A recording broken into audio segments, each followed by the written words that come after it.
Trump గడువు నేటితో ముగుస్తుంది. హర్మూజ్ తెరుస్తారా, నరకానికి పంపించమంటారా అని ట్రంప్ చేసిన వ్యాఖ్యలు దుమారం రేపుతున్నాయి.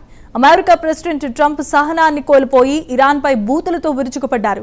నిన్న పవర్ ప్లాంట్ బ్రిడ్జ్ డే అంటూ పోస్ట్ చేశారు. మీరంతా నరకానికి పోతారు అంటూ శాపనార్థాలు పెట్టారు ఆయన. ఇరాన్పై దాడులకు అంతా సిద్ధంగానే ఉన్నామని ట్రంప్ హెచ్చరించారు. వ్యూహాత్మకంగా అత్యంత కీలకమైన హర్మూజ్ జలసంధిని తిరిగి తెరవాలంటూ అమెరికా అధ్యక్షుడు డొనాల్డ్ ట్రంప్ ఇరాన్పై ఒత్తిడి తీసుకొచ్చే ప్రయత్నం చేస్తున్నారు. ఈ నేపథ్యంలో ఆయన విధించిన గడువును మరోసారి పొడిగిస్తూ మంగళవారం రాత్రి 8 గంటల వరకు సమయాన్ని ఇస్తున్నట్లుగా ప్రకటించారు.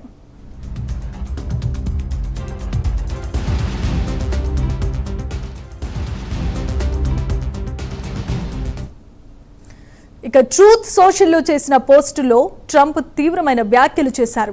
ఇరాన్ ఒప్పందానికి గనక రాకపోతే లేదా జలసంధిని తెరవకపోతే తీవ్రమైన పరిణామాలు ఎదుర్కోవాల్సి వస్తోందని హెచ్చరించారు. ఇది మొదటిసారి కాదు. గత నెల చివరిలోనే ట్రంప్ ఇరాన్కు 48 గంటల గడువు ఇచ్చారు.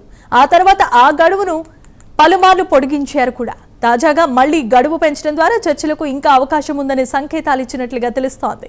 ఒప్పందం కుదరకపోతే అక్కడ ఉన్నదంతా ధ్వంసం చేస్తాం అంటూ ఆయన చేసిన వ్యాఖ్యలు యుద్ధ మేఘాలను మరింతగా గుమ్మిగూడేలా చేస్తున్నాయి. అదే సమయంలో చర్చలు కొనసాగుతున్నాయని, ఒప్పందం సాధ్యమేనని కూడా సూచించారు.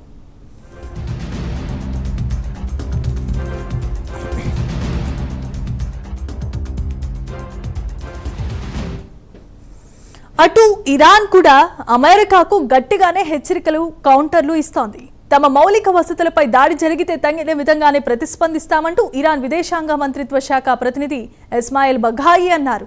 అమెరికాకు సంబంధించిన ఏ మౌలిక వసతులైనా తమ లక్ష్యంగా మారతాయంటూ హెచ్చరికలు జారీ చేశారు.